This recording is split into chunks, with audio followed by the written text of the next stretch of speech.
को नहीं मालूम कि पूजन करने बैठते हैं तो सबसे पहले क्या करते हैं, पर सबसे पहला काम मंदिर में बिना पंडित के सबसे पहला काम कौन सा होता है? तो सबसे पहला काम होता है भगवान को धन्यवाद देना कि आज भी आपने मुझे इस मंदिर में आपका दीदार कराने के लिए, दर्शन कराने के लिए बोला।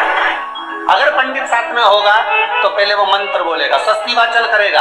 स्वस्ति वाचन करने में उसको अर्थात भगवान के लिए भी प्रसन्नता और आपके लिए, पर आपके पास कोई ब्राह्मण नहीं, आपको कोई स्तुति नहीं आती, आपको कोई मंत्र नहीं आता, आपको कोई साधना नहीं आती, आपको कोई तप नहीं आता, पर आप इतना तो कर सकते हो कि भगवान के मंदिर में जाकर उनको धन्यवाद दे सकते हो कि तेरी कृपा है जो मुझे चलकर यहाँ तक बुला लिया, 2 कदम चलाया, यहाँ तक बुलाया, ये तेरी कृपा है।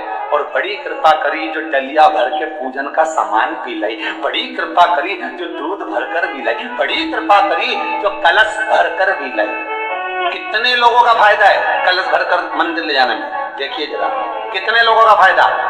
हिंदू धर्म में विष्णु पुराण में, पद्म पुराण में लिखा है, सौभाग्यवती नारी जब भरा हुआ पानी का लोटा लेकर कलश लेकर जाती है और उसको देखकर कोई व्यक्ति निकल कर चले जाता है तो जिस काम के लिए जाता है वो काम सफल हो जाता है। मंदिर का ही लोटा,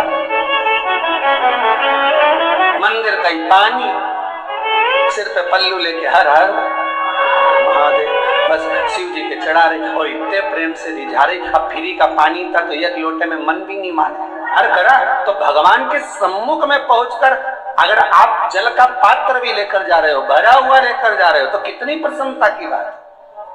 हिंदू धर्म की रीति है, जिस पात्र को हम जल चढ़ाने लेकर जाते हैं उस पात्र में भगवान के चरणों का जल लाते हैं, खाली पात्र नहीं लाते। क्या लाते हैं? भगवान के चरणों का जल। उस चरणोदक को लेकर आए, घर में रखा, सबने अपने नैनों में लगाया, हृदय में लगाया, चित्तवृत्ति में लगाया। खाली पात्र हम लेकर वापस नहीं आ रहे हैं।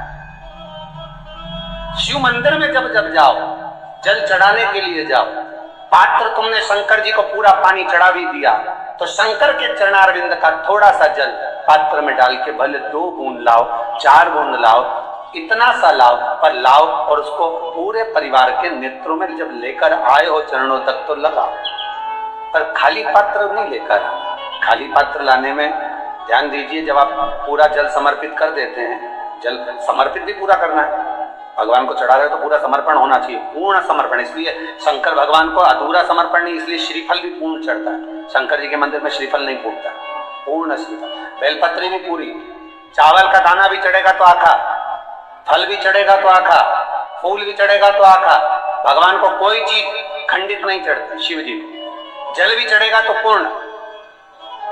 जिस जल को चढ़ाने के लिए लेकर गए उसको बचा कर नहीं लाना है शिव मंदिर में से, संपूर्ण।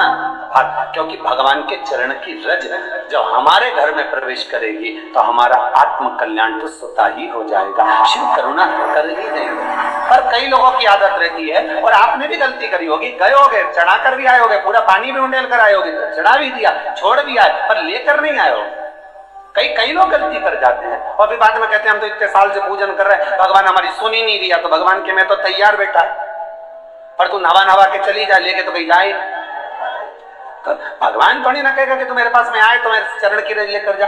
भगवान थोड़ी ना कहेगा कि मेरे पास में आकर तू ये लेकर जा। भगवान तो कहेगा मेरे पास में आया है, मांगना कुछ मत, बस मुझे जो स्नान कराया है मेरा चरणों तक लेकर जा, छीट दे पूरे घर में, संपदा भरना मेरा काम है। जहां मेरी चरण की रज पहुंच गई वहां संपदा स्वतः पहुंच, मैं वहां पहुंच जाता, तो चरणों तक ले जा। पर लोग ले जाते हैं, पूजन करते, कलश भी उड़ेलते, जल भी चढ़ाते, पर आते समय खाली लेकर आ जाते। भगवान को इतना बुरा लगता, मेरे दरवाजे से खाली जाए, मुझे कितना बुरा लगेगा। जो आए वो भर कर जाए, भले 2 बूंद लेकर आओ, पर उसमें चरणों तक थोड़ा सा लेकर अवश्य आए। उसी तरह जल चढ़ाने के बाद हम जब लेकर आते हैं पात्र के अंदर, ये उसमें उसकी बरकत है। गर्ग संहिता में दूसरी चीज कही, उसको भी समझ लीजिए।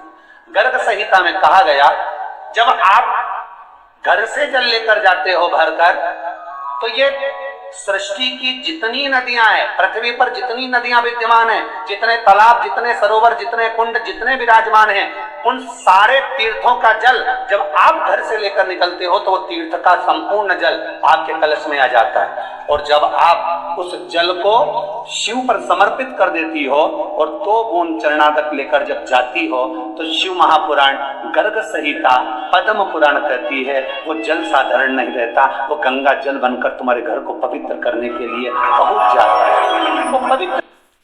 उम्मीद है वीडियो की जानकारी आपको अच्छी लगी होगी।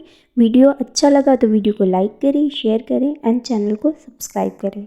जय श्री महाकाल।